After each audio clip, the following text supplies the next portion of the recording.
Donc, des questions là maintenant, des questions à Patricia, des questions à Mélanie. Pour Yves, on pourra partager les réponses ensemble, voir s'il y a des gens qui peuvent. On a à peu près 25 minutes devant nous pour échanger.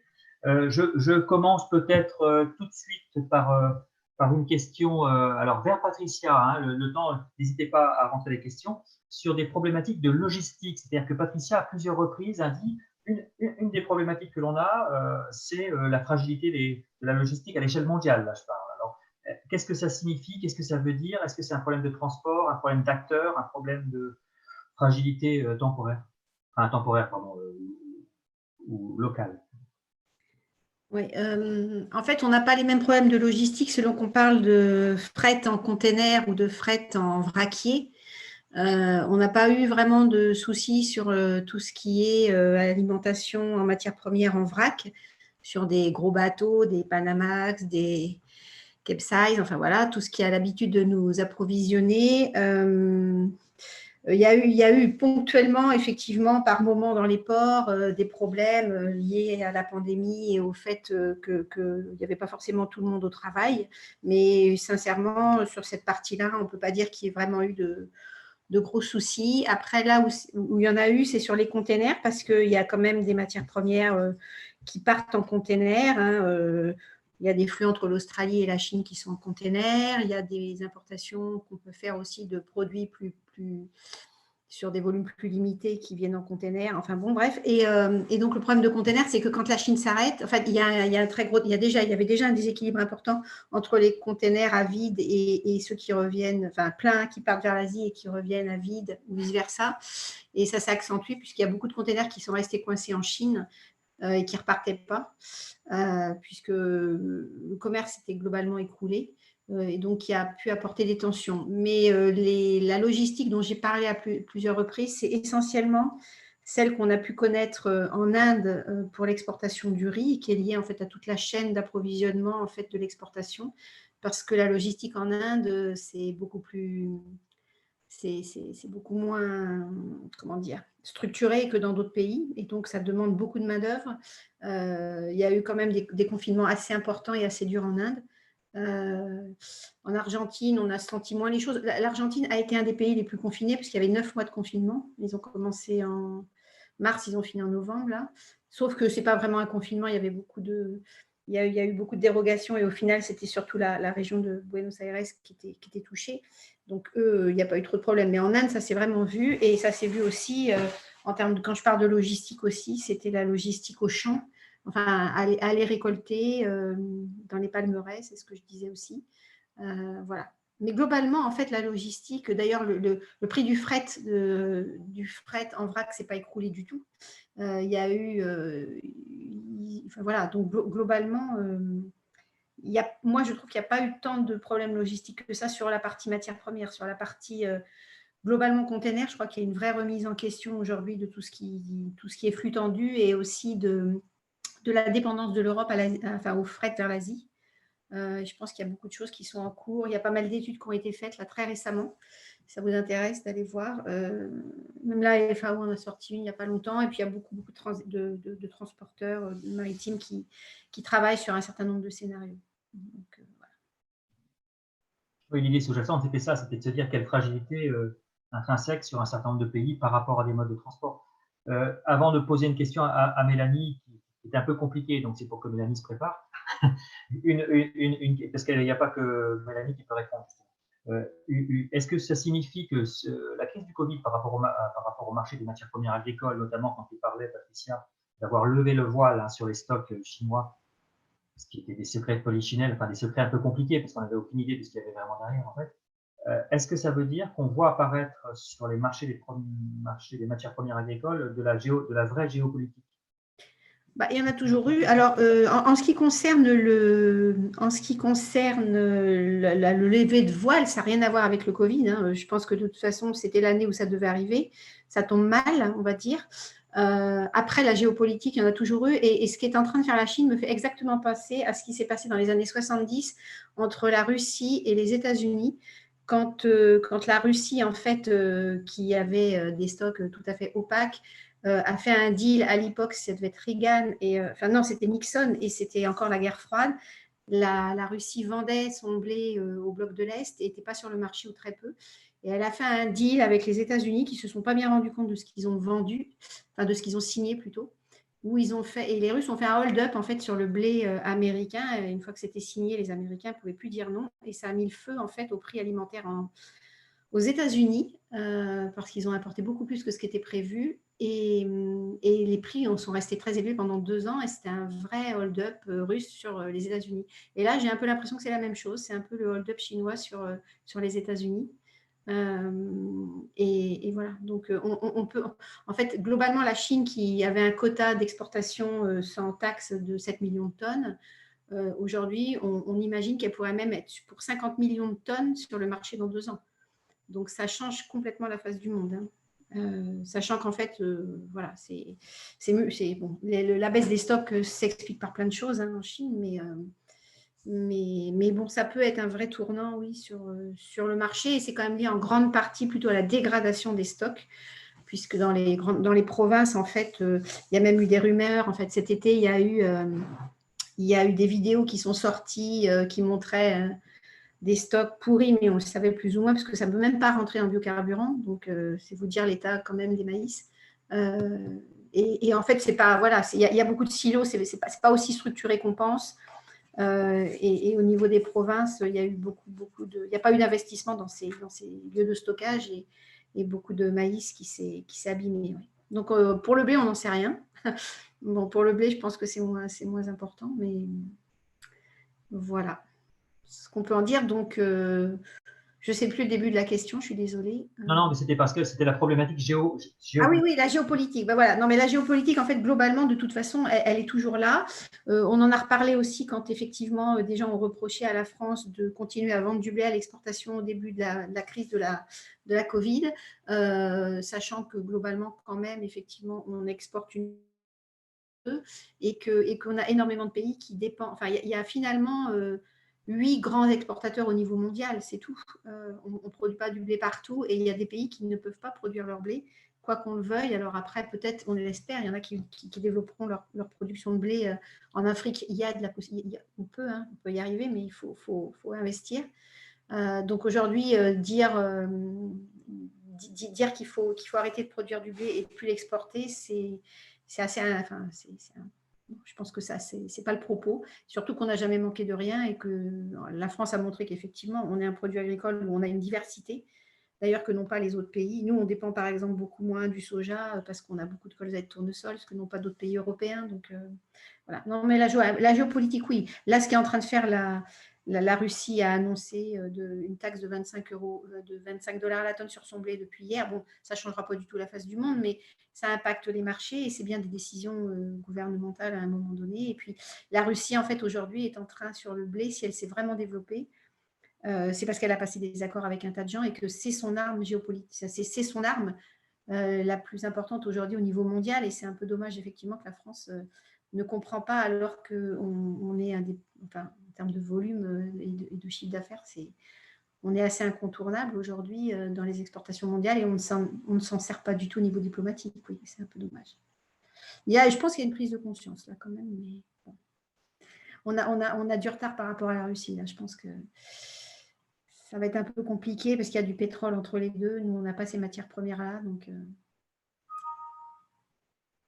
Merci Patricia pour cette réponse complète, complète, qui malheureusement engagerait en cascade tout un ensemble de questions. Et je reviens du coup vers Mélanie pour une question qui vient aussi de l'exposé qu'il y a eu de Yves et ce matin aussi sur la Mobile.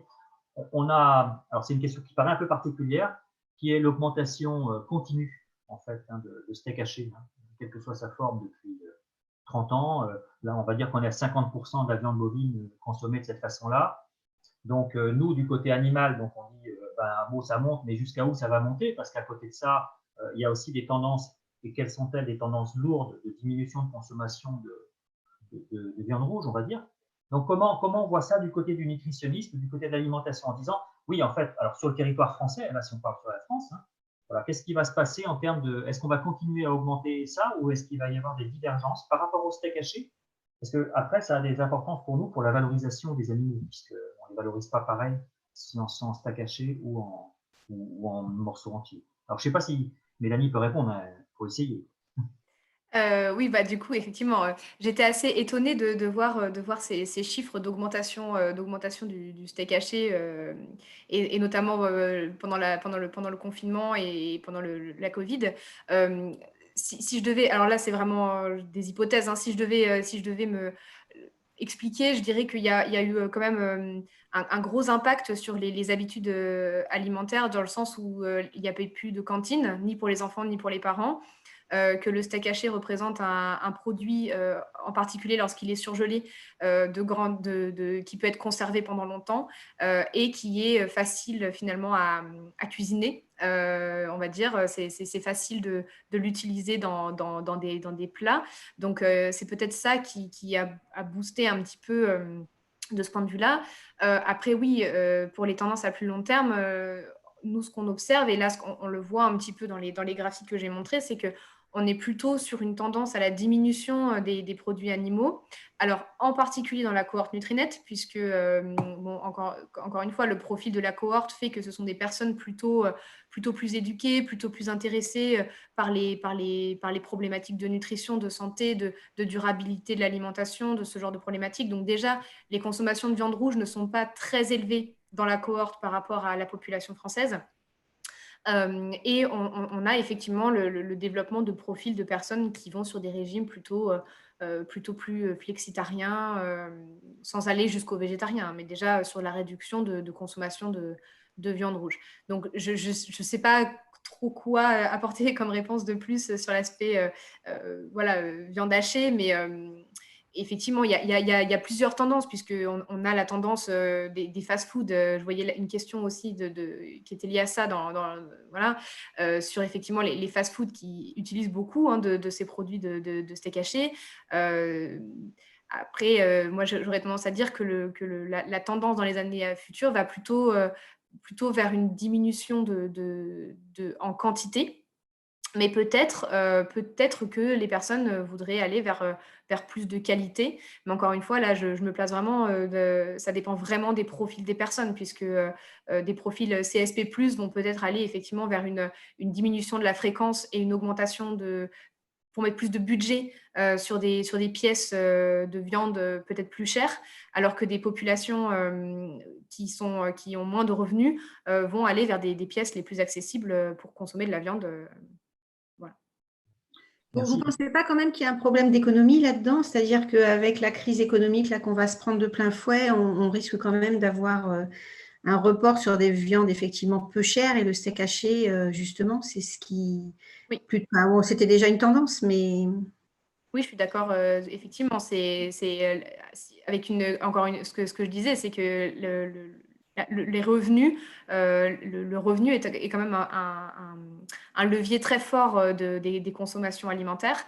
Et donc, évidemment, enfin, les pertes de revenus, pour continuer à consommer des produits, et notamment continuer à consommer de la viande, on peut se tourner vers des produits, pour une partie de la population, vers des produits, de type steak haché, ou en tout cas des pièces, à moindre coût. Peut-être pour préciser un élément par rapport au Nutrinet, enfin, oui, je ne me trompe pas, disons. En effet, ce qu'il faut peut-être retenir, c'est que parce que tout à l'heure, au début, méthodologiquement, vous avez dit, en fait, c'est redressé.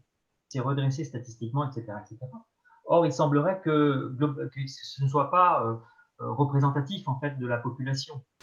Est-ce que j'inverse, ou est-ce que j'ai mal compris?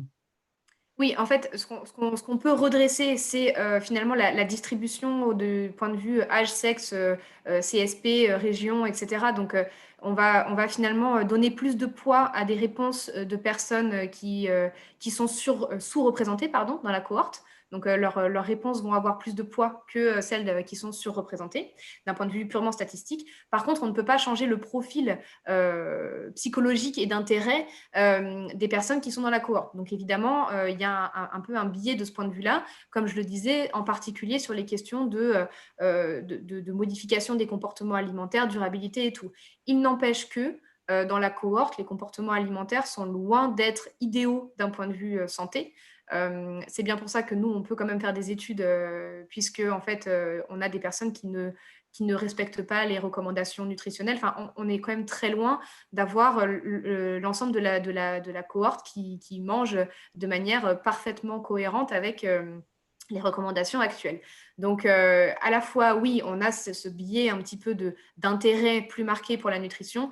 Après, ça ne veut pas dire que ça se traduit de manière effective en comportement très favorable à la santé. C'est vraiment pas le cas. Non, ce qui était intéressant, c'était de montrer ça, c'était de dire que vous êtes des épidémiologistes nutritionnels, hein, c'est-à-dire que vous vous intéressez aux impacts de l'alimentation. C'est un vrai souci de santé. Hein, ça pose pas de problème, ça me va très bien. Mais c'est une question, en effet, de dire, finalement, ça vous permet de réfléchir au comportement, à l'évolution des comportements. Et nous, par rapport aux productions animales, d'être passé à travers la Covid, ça a permis de voir comment ces systèmes-là ont bougé, mais il y a des tendances fortes derrière. Et ce que disait Patricia d'un côté, avec le problème du coût derrière, mais de l'autre côté aussi tendanciellement de fractions de population qui vont diverger finalement avec des populations. C'est bien ce qu'on comprend. Pour nous, c'est très important en termes de qu'est-ce que l'on doit amener comme produit correspondant aux besoins des personnes. Et du coup, j'avais peut-être une question compliquée à adresser à la fois à Patricia et à Mélanie, suite à Mélanie, elle est pas facile. Patricia, elle saura répondre toujours. Mais, suite au Covid, en fait, il y a eu les plans de relance. Hein, on n'arrête pas d'en parler, etc. Et donc, on remet sur la table ce fameux plan protéique, donc voilà, d'autonomie, etc. Et donc, qu'est-ce que ça veut dire du côté, qu'est-ce que Patricia en pense du côté alimentation animale, etc. Est-ce qu'en fait, je disais tout à l'heure, hein, avec la meilleure de nos aptitudes, on ne fera pas plus de 10% du soja dont on aura besoin dans 10 ans. Voilà. Qu'est-ce que ça veut dire que ce plan-là, et du coup, est-ce que du côté nutrition humaine, alimentation humaine, est-ce que dans ces projets de relance, on a aussi derrière toute une logique de développement des légumineuses à vocation humaine, etc. Donc, je ne sais pas qui veut démarrer, parce qu'en fait, c'est ces plans-là qui sont remis en avant, théoriquement, tout du moins, post-Covid. Moi, je pense qu'il y a une grosse évolution dans le plan protéines, c'est le fait qu'il y ait un objectif pour retrouver notre souveraineté alimentaire sur la partie légumineuse pour l'alimentation humaine. Parce qu'en fait, ce qu'on a essayé, donc on a eu la chance de travailler donc avec l'ensemble des filières végétales et animales pour réfléchir en fait à ce plan protéines. Et en fait, ça fait longtemps qu'on démontre que de toute façon, si on veut remettre de la diversité dans la sol française et si on veut pouvoir trouver de la rémunération pour les légumineuses, c'est par l'alimentation humaine qu'on va le trouver puisqu'on rémunère beaucoup mieux. Et qu'à chaque fois qu'on avait des plans qui nous faisaient redévelopper la production de pois protéagineux en France, en fait, ça partait à l'exportation pour l'alimentation humaine en Inde, où c'est beaucoup mieux rémunéré. Donc, en fait, là, la première idée, c'était de se dire, il faut qu'on aille chercher de la rémunération et on est déficitaire en pois chiches, en lentilles, globalement en légumineuses. Ça va dans le sens de remettre de la diversité dans l'assiette. Donc c'est ça la première idée. Donc, tout ce qui va derrière et des plans de structuration des filières pour mettre en place de quoi trier, stocker, etc. Enfin, voilà, toute cette nouvelle diversité. Donc ça, je trouve que c'est une évolution importante. Après, elle est portée aussi par le fait qu'on a effectivement une augmentation justement des protéines végétales voilà, dans l'offre alimentaire. Alors après, ça fait des volumes beaucoup plus faibles hein, que ce qu'on peut voir sur l'alimentation animale.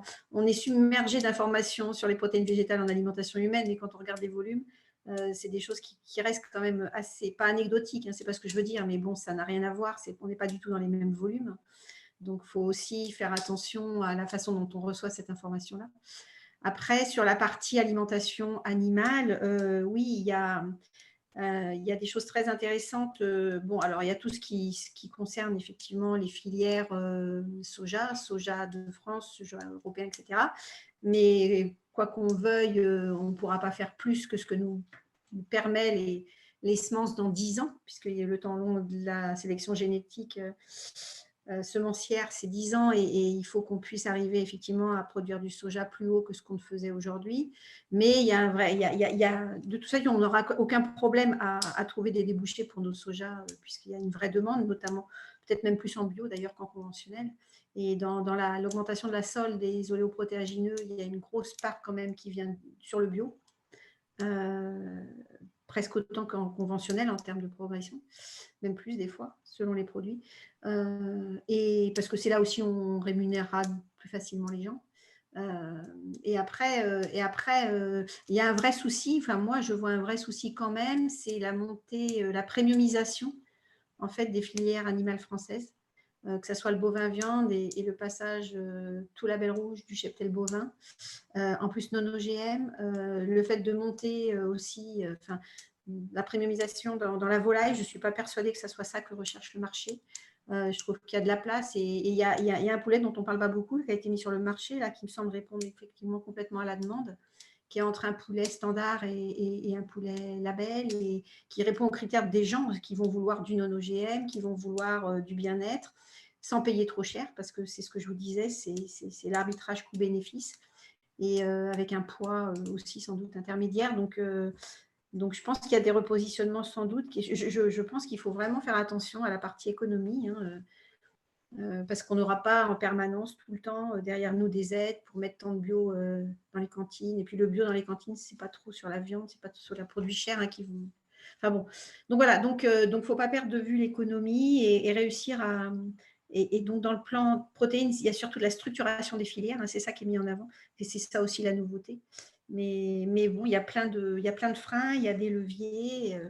Il y a de l'accompagnement qui est très important, je pense aussi, c'est sur l'information et la formation des jeunes et de savoir exactement, de mobiliser les enfants, la nouvelle génération sur ce qu'ils vont manger, que les choix qu'ils font dans leur assiette, ça a un impact sur l'environnement. Enfin, il y a beaucoup de choses à faire, là, à mon avis, sur cette partie-là, qui est nouvelle aussi quand même dans le plan protéines. Mélanie, peut-être, est-ce qu'il y a des éléments du côté, alors c'est pas facile de déterminer, mais du côté nutrition humaine, dans ce que disait Patricia, en disant, attention, là, on a vraiment ces filières-là qui veulent se structurer. Comment c'est vu du côté nutrition humaine?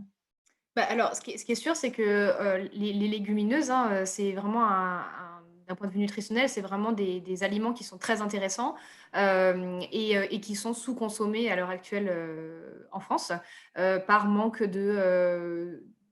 Culturellement, en fait, c'est très peu consommé, alors qu'effectivement, il y a un intérêt certain à ce type de produit.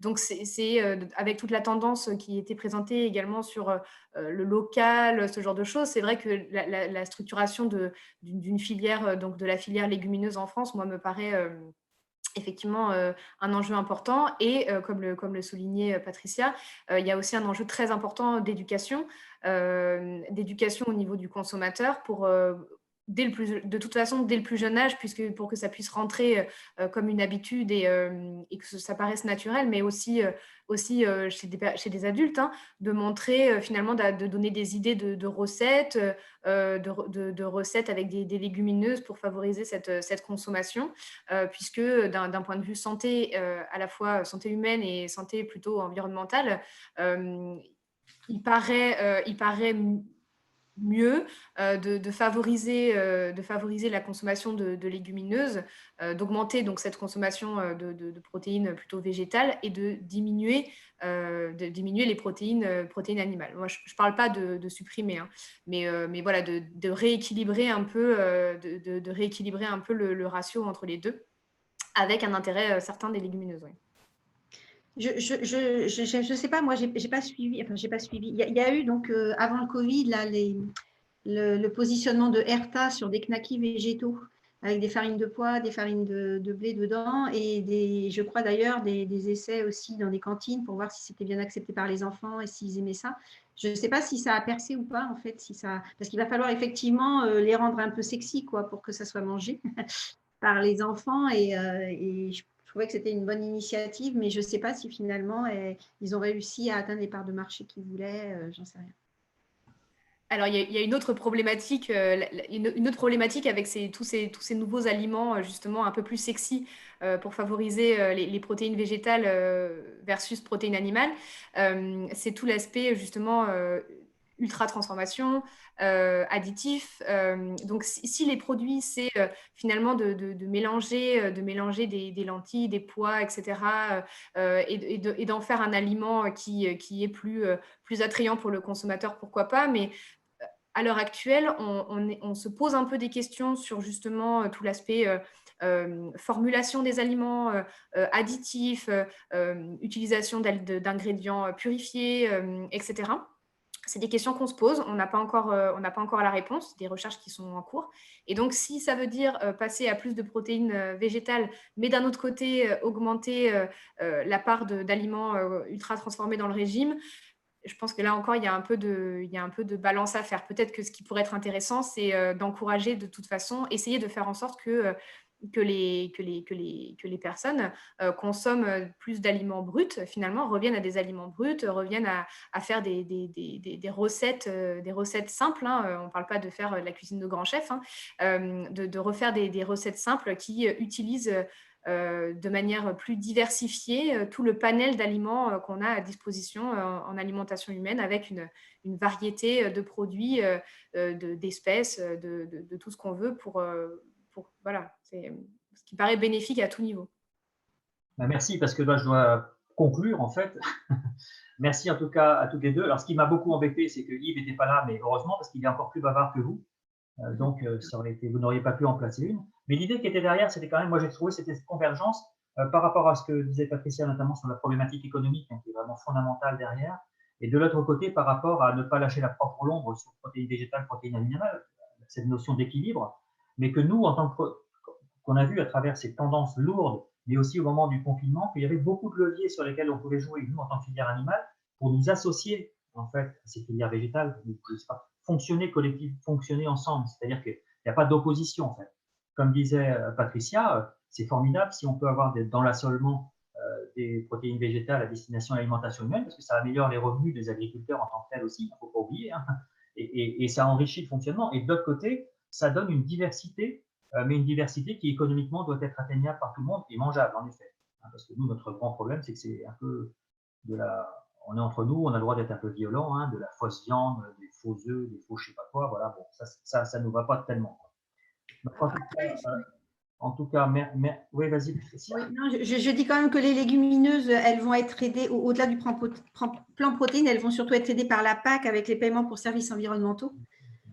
Et que ça risque quand même d'asseoir dans le paysage et on l'espère pour un moment justement toutes ces productions qui sont vertueuses pour l'environnement. Mais on en est tous convaincus justement, si cette histoire d'alliance des deux, c'est-à-dire qu'il n'y a pas d'opposition. Et comme ce qui est intéressant aujourd'hui, c'est qu'on allait finalement de la consommation à la production, enfin on fait vraiment l'ensemble, en disant que le Covid, la crise du Covid était un moment un espèce de crash test du fonctionnement des différentes filières. Et comme tu disais, Patricia, on s'est rendu compte que les filières françaises sont solides quand même. Hein.